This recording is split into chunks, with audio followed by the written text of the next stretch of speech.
Good evening, and welcome to Several Questions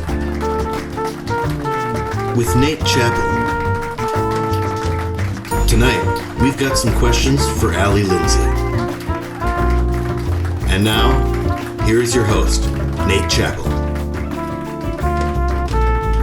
Hello, I am Nate Chappell, and look, I know there's a weird power dynamic between us because I'm the host and you're the viewer, and it's a one-way conduit of information because I will not look at the comments and I don't believe in constructive criticism. I mean, look, if you know me, you know it's all destructive. Like, I am made of tissue paper and scotch tape, emotionally speaking, which is just fine with me because what I lack in durability I make up for with being easy to crush or burn. So yes, I know we have this weird power dynamic. And there's no but here. I just wanted to make that point, if I'm honest. I'm in charge, and I've got you tightly in my delicate grasp. You know, I had an idea today that I'm looking to get a little traction on. Tell me if you identify with this at all. Well, don't actually tell me. Just if you see a petition floating around, sign it. Okay, so every time I'm trying to get directions somewhere, I pull out my phone and accidentally open up Google Drive instead of Google Maps.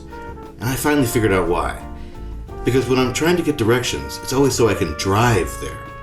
The map is not the focus for me, okay? Just tell me how to drive there. So I'm proposing they rename Google Maps Google Drive. So what are we supposed to call Google Drive? Good question, not my problem. Google Files or Google Maps is open now. I don't know if that really makes sense though. But it's not my problem, okay? And do you know what else is not my problem? Answering the following question because the asker specified in the subject line of their email that they wanted to ask a baby. Hey baby, I want to control my dreams. Any tips for lucid dreaming? Chasing dreams in Chattanooga. Well baby, what do you think?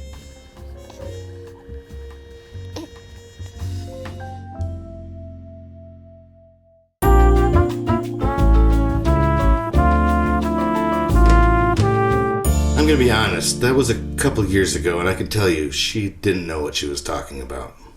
Actually, didn't even know how to talk, for that matter.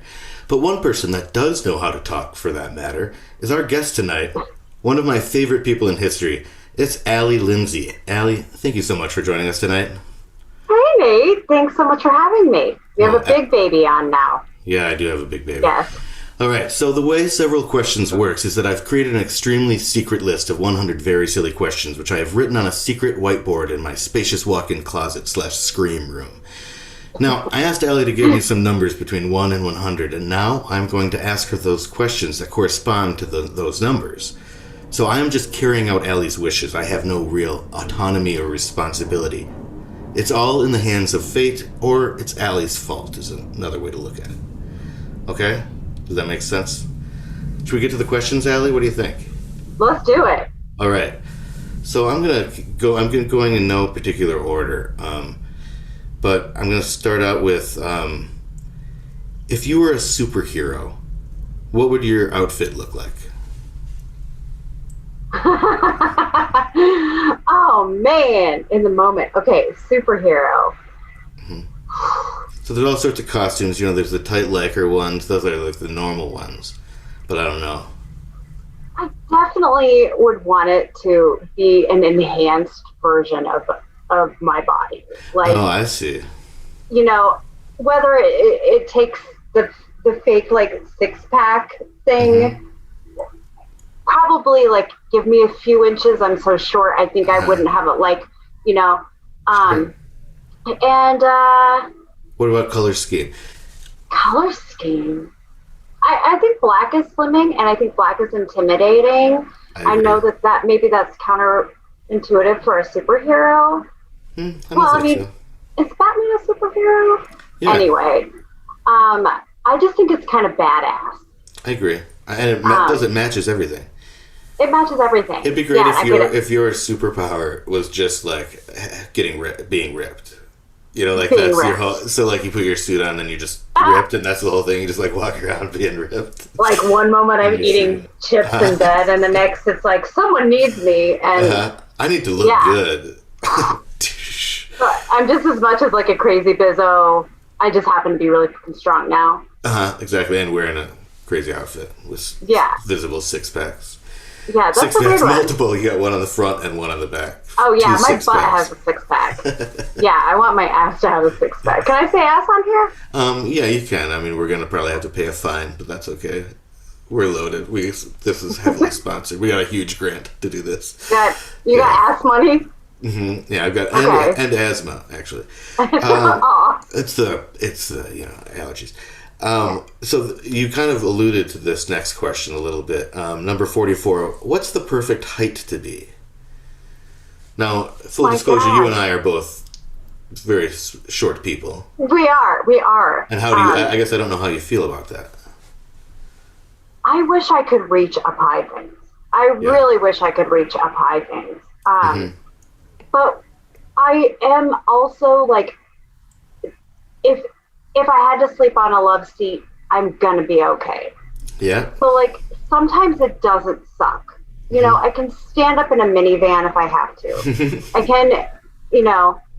can punch in the crotch easily if I need to. Yeah. For a person, I like 5'5". I think 5'5" would be kind of awesome. I feel like it's right in the middle. Yeah. It's not short. It's not like freak tall. Like I wouldn't have to worry about clothes. Probably. Yeah, that's true. 5'5" is a pretty good height for clothes. Yeah, I guess probably. I mean, you're at the bottom. You know, you like, but like, I guess if I was 5'5", my 30 inseam would actually fit me. I wouldn't have to cuff it. Right, you know? Totally. Won't have to get your pants hemmed. Yeah. Or wear juniors or whatever. I mean, that was a real long thing when boot cuts were popular. It was like boot cut, but then the whole back was just missing for me. You know, because my heel would just wear it out. Yeah. For me, if you have boot cut and you chop it off, it's no longer a boot cut anymore. Right. So it doesn't work. No. You should cut off the top. Cut it off from the top. Just use twine as a belt. So it's just like you got this like super low rise. Okay. I'm sorry, I'm going to move on to the next question. I think we explored it fully. Yeah. What's the most common, this is number 99 for people following along at home. What is the most common location of your dreams? Like, is there a place where your dreams commonly take place? Probably the house I grew up in. That's probably a really common answer, but yeah. I would think so, but I never have dreams. No? No. Where are yours?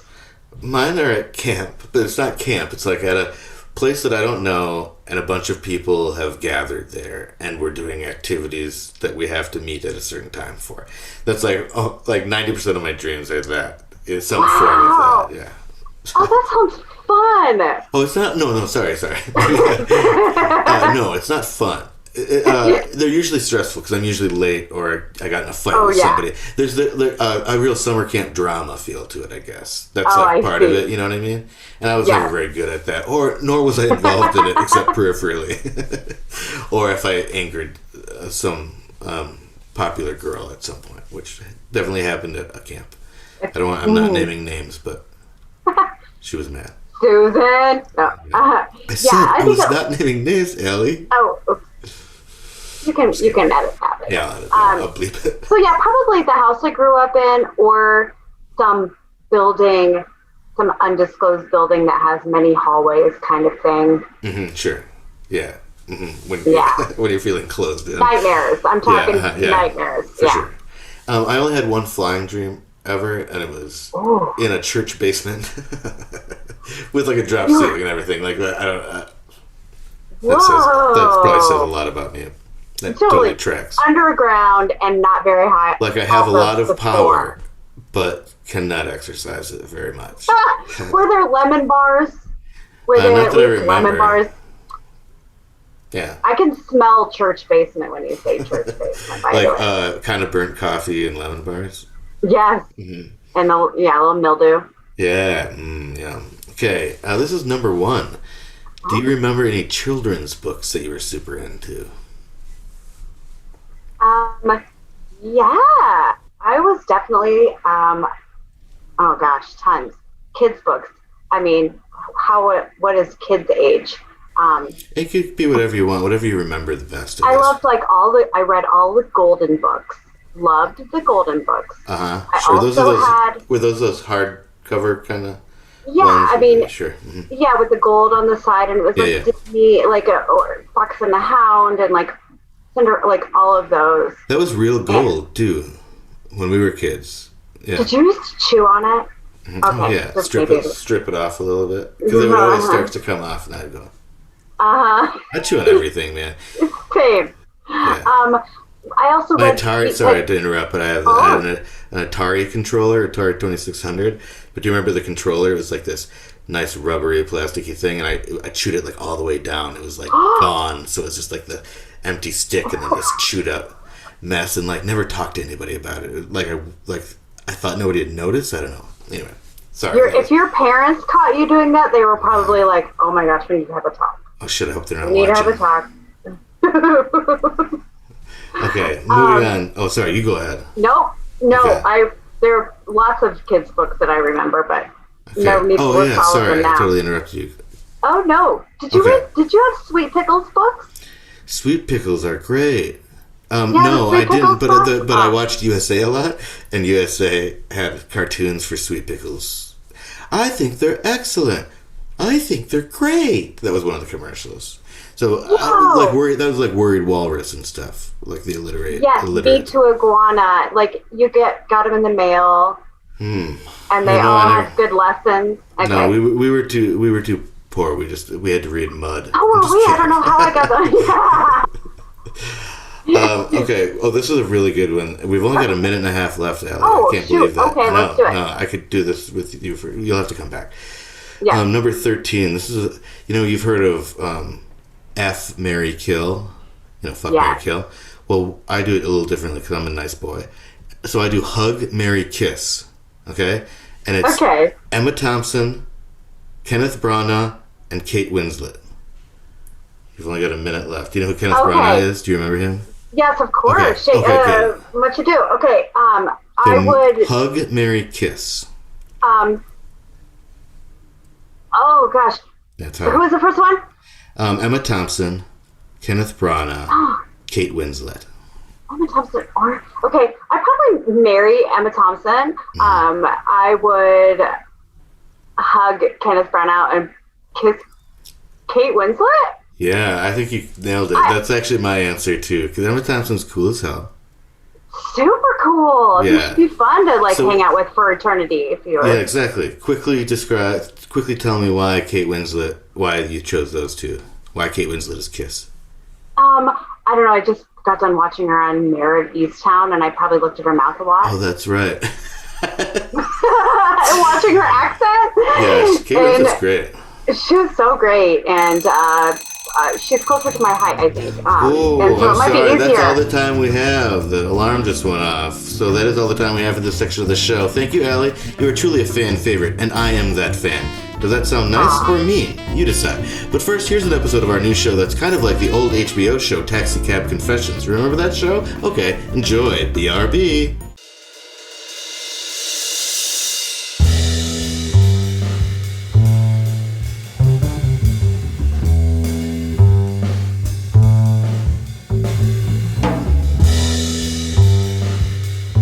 You believe in ghosts?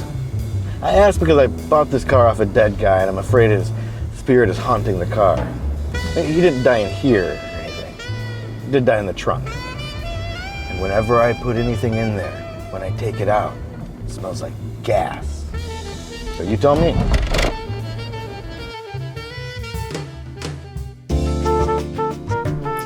Remember that thing about Allie from before the break?